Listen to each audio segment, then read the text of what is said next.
Alors, bonjour, ici Patrick. Alors, bienvenue dans cette capsule vidéo où on va aller un peu plus en profondeur. Je vais vous donner plusieurs pistes, une dizaine de pistes pour vous aider à déterminer votre thématique, c'est-à-dire le sujet de votre produit, le produit que vous allez vendre en ligne, éventuellement en automatique. Alors, on y va sans plus tarder avec la première piste de solution qui va vous aider à identifier votre thématique.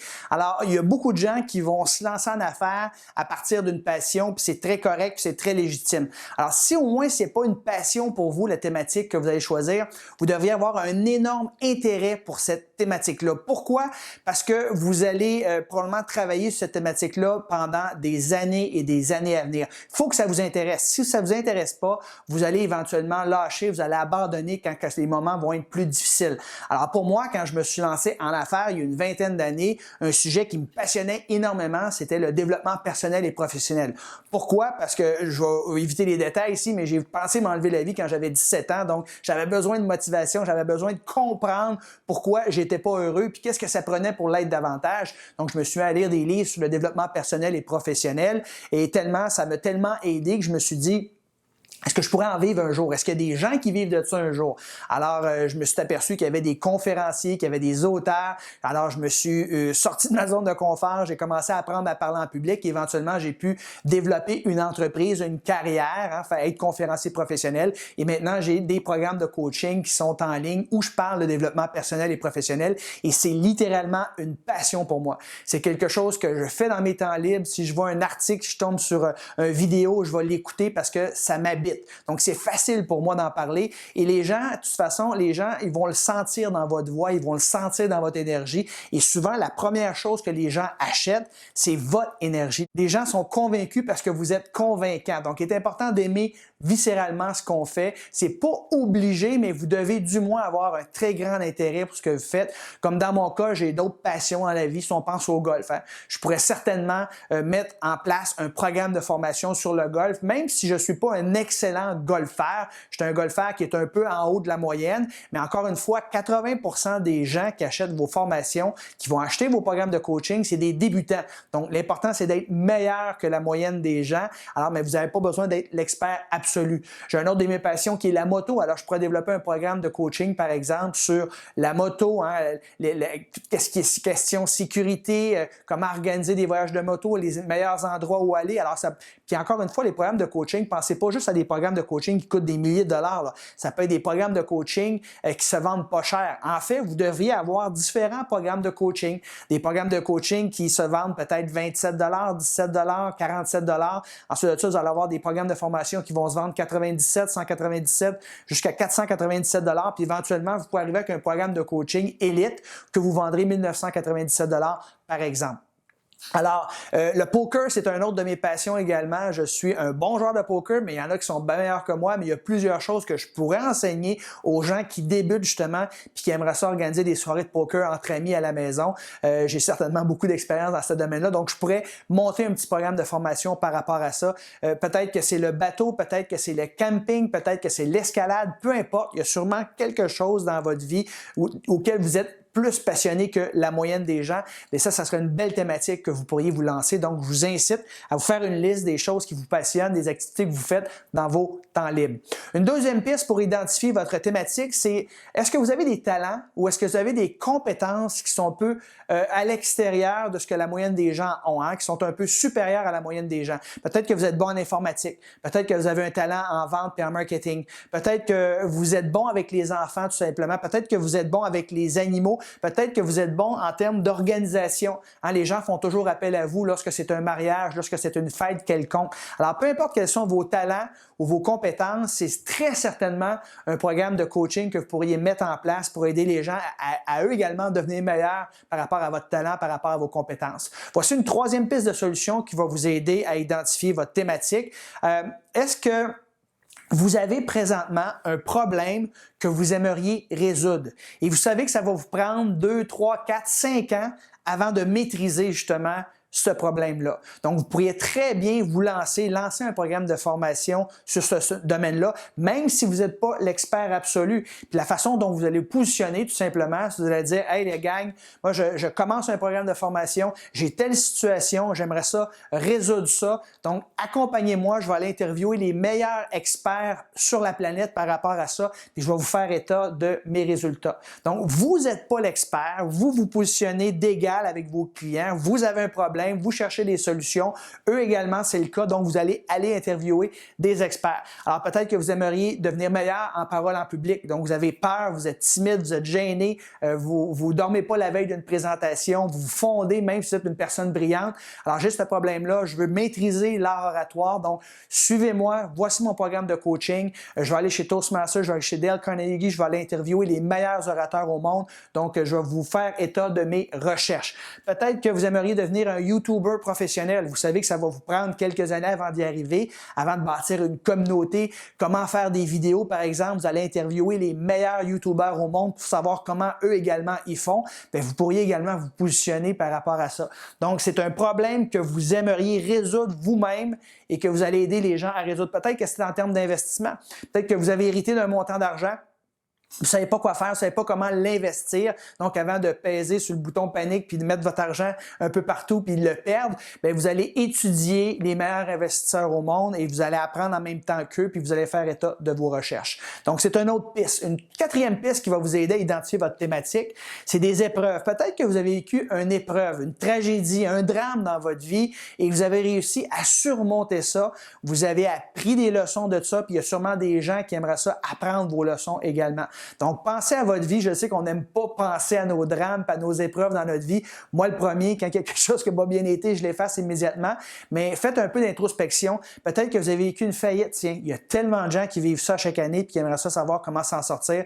Peut-être que vous avez vécu un divorce. Vous avez réussi à bien vous en sortir. Vous avez réussi à avoir un divorce qui s'est bien passé avec les enfants. Ça s'est bien passé. Il n'y a pas eu de traumatisme chez les enfants. Peut-être que vous avez élevé justement 2 enfants seuls depuis qu'ils sont bébés. Et puis comment vous avez fait? Il y a sûrement un paquet de mamans monoparentales, puis je dis maman, mais ça peut être papa également, qui aimerait connaître vos trucs, vos leçons pour avoir une vie personnelle. Même si vous n'avez pas de conjoint, pour avoir des enfants, il y a sûrement des choses que vous pourriez leur partager. Peut-être que vous avez vécu un incendie majeur, qui était une épreuve très difficile. Donc, il y a des gens qui vivent ça, puis ils sont désemparés, ils ne savent pas comment réagir. Donc, s'ils tombent sur votre formation, par exemple, ils aimeraient certainement en savoir davantage. Peut-être que ça, c'est triste, j'espère que ça ne vous est pas arrivé, mais j'en connais à qui c'est arrivé. Ils ont survécu à la mort d'un enfant. Alors, il n'y a rien de pire au monde que ça. Alors, comment on deal avec ça? Si ça vous arrive, souvent, ça arrive de façon rapide, un accident, par exemple, comment on passe à travers le deuil puis la mort d'un enfant, il y a certainement des gens qui aimeraient ça, avoir des conseils à ce niveau-là. Quelqu'un qui a une greffe du poumon, apparemment, il y a plein de gens sur la planète qui ont des greffes d'organes. Alors, comment on deal avec ça, la préparation, le pendant puis l'après, il y a plein de gens qui aimeraient avoir vos conseils. Donc, si vous avez vécu une épreuve, bien, peut-être que vous allez pouvoir monétiser l'épreuve que vous avez vécue parce que vous avez certainement appris des leçons de cette épreuve-là. Puis il y a des gens qui aimeraient avoir vos conseils là-dessus. 5e piste de solution, si vous avez une passion irrationnelle par rapport à, puis là je vais vous donner des exemples ici, là, ça c'est une super de belle niche parce qu'une passion irrationnelle, la raison là, on s'en fout. C'est les émotions, puis les gens sont prêts à payer une fortune justement parce que la passion elle est irrationnelle. Que ce soit par exemple le golf, que ce soit les animaux. Hein, les gens, j'avais quelqu'un dans la rue l'autre fois, j'ai vu ça sur Facebook, les personnes se promènent dans la rue comme ça avec leurs animaux domestiques, puis la personne disait, regarde, j'aime beaucoup ton chien, là, je vais te donner 100 000 si tu me donnes ton chien. Il a quel âge ton chien? Il est 12 ans, il est sur le bord de mourir, c'est pas grave, je te donne 100 000 Puis les gens, ils voulaient pas donner leur chien contre 100 000 même s'il était vieux. Les gens sont tellement attachés émotivement à leurs animaux qu'ils sont prêts à payer une fortune justement pour peut-être mieux les éduquer, apprendre comment voyager avec un animal. Il y a plein de trucs que vous pouvez donner par rapport à ça parce que vous avez également de l'expérience. Que ce soit la danse, que ce soit le gaming, par exemple, que c'est les jeux vidéo, que ce soit des voitures, des gens qui sont passionnés, j'ai un de mes amis, il y a une passion irrationnelle par rapport aux voitures, que ce soit l'art également, il y a beaucoup d'émotions qui rentrent en ligne de compte. Donc, si vous avez une niche qui correspond à une passion irrationnelle, vous avez beaucoup de chances de réussir.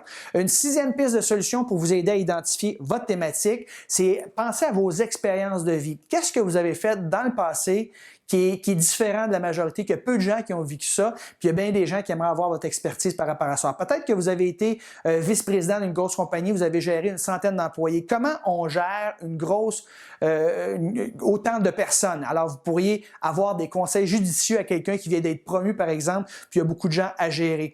Peut-être que vous avez couru un marathon ou plusieurs marathons. Alors, vous avez une expertise par rapport à ça. Vous pourriez très certainement aider des gens qui ont l'ambition de le faire un jour pour qu'ils réussissent à courir un marathon sans blessure, par exemple. Peut-être que vous avez fait le tour de l'Europe quand vous étiez jeune, vous êtes parti, vous avez fait une douzaine de pays avec votre sac à dos, vous connaissez les meilleures auberges de jeunesse, vous savez comment voyager sans que ça coûte cher, donc vous avez peut-être une expertise, vous pourriez très certainement monter un programme de coaching là-dessus. Peut-être que vous avez fait le tour en caravane des États-Unis, donc vous avez des conseils. Je connais quelqu'un qui le fait présentement, donc il pourrait certainement monter un programme de coaching là-dessus parce qu'il y a beaucoup de gens qui ont ce rêve-là que de le faire éventuellement. Peut-être que vous savez piloter des drones, peut-être que vous êtes un pilote de course, par exemple. Vous pourriez monter un programme de coaching pour aider les gens à s'en sortir en cas d'urgence, par exemple, en montant des petites capsules vidéo. Tout est possible. Pensez à vos expériences de vie que d'autres personnes pourraient profiter également. Septième piste de solution, vous pourriez tout simplement ici faire des recherches et des entrevues. C'est un peu comme j'ai mentionné tantôt, là, vous ne vous positionnez pas comme expert. Vous allez voir des top coachs, vous allez voir des top entrepreneurs, les meilleurs parents. Vous allez voir des couples qui ont resté ensemble pendant 50 ans, par exemple, ou des gens qui ont vécu jusqu'à 100 ans et plus, et vous allez interviewer ces gens-là. Vous ne vous positionnez pas comme expert, vous êtes juste comme un étudiant, vous faites des recherches, puis vous interviewez les tops dans votre thématique tout simplement, et vous faites état de vos résultats. Donc, recherche et entrevue, c'est une belle façon de se positionner. Donc, s'il y a quelque chose qui vous intéresse, il y a fort probablement des chances que ça va intéresser d'autres personnes également. Huitième piste de solution pour identifier votre thématique. Pensez aux résultats extraordinaires que vous avez obtenus. Quand je dis extraordinaire, c'est que ça sort un peu de l'ordinaire. Alors peut-être que vous avez déjà eu 50 000 fans sur votre page Facebook, peut-être que vous avez 50 000 fans sur votre compte Instagram, peut-être que vous avez 50 000 personnes qui vous suivent sur votre chaîne YouTube. Alors il y a très peu de gens qui ont des chiffres aussi élevés que ça. Alors comment vous avez fait? Comment vous vous êtes pris? Il y a sûrement des gens qui veulent apprendre ça également, qui seraient prêts à vous payer un montant pour avoir les mêmes résultats que vous. Alors peut-être que vous avez déjà participé aux Olympiques. Alors, c'est quoi la préparation? Si vous aimeriez que vos enfants y aillent un jour aux Olympiques, voici ce que ça prend, voici la discipline que ça prend. Donc, vous pourriez monter un programme de coaching par rapport à ça. Peut-être que vous avez déjà monté le Kilimanjaro. Il y a beaucoup des gens qui sont des gens qui font d'escalade puis qui aimeraient ça monter des monts comme ça. Alors, la préparation, l'équipement, l'avant, l'après, la psychologie, la préparation physique. Donc, vous pourriez monter un programme de formation là-dessus si vous l'avez déjà fait, vous avez vécu ça, puis vous aimez ça. Encore une fois, il faut vraiment aimer ça. Peut-être que vous avez élevé 3 enfants seuls. Alors, il y a beaucoup de gens qui aimeraient apprendre c'est quoi le secret de votre succès. Donc, pensez aux résultats extraordinaires que vous avez vécu dans le passé puis que vous pourriez monter un programme de formation là-dessus. Alors, 9e piste pour vous aider à déterminer votre thématique, c'est demander à vos contacts tout simplement, si vous ne le savez pas, dans quoi suis-je bon? Dans quoi ai-je des talents particuliers? Hein?